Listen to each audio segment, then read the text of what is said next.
मोर घर बौद्धरे आ मु कंधमाल जड़े शिक्षयित्री मो कविता गल्प उपन्यास लेखे मो उपन्यास पहाड़ी कन्या सर्वभारतीय स्तर में सम्मानित होती सहित संपूर्णा कनक गर्भा एमती अनेक उपन्यास लिखी आउ प्रति वर्ष यही बौद्धर माटी मते एमती प्रशंसा साउंटी आने मत सहायक होची आउ यही कल्चरल एकाडेमी बौद्धर ध्रुव गिबला सार सबु बेले प्रत्येक अंतर्निहित गुणावली जहाँ पाखे अच्छी परिप्रकाश करने उत्साहित करुँच तेणु यही 30तम वार्षिक उत्सव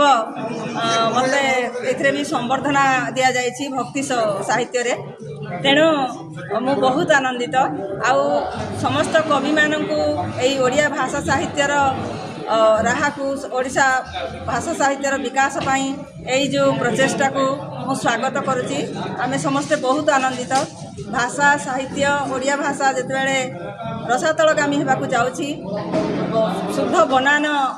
आदि हजि जाऊँगी तेणु आमे समस्ते ओडिया साहित्य को विकास करने दरकार एवं समस्त कवि एवं स्रष्टागण आगक आसवा दरकार।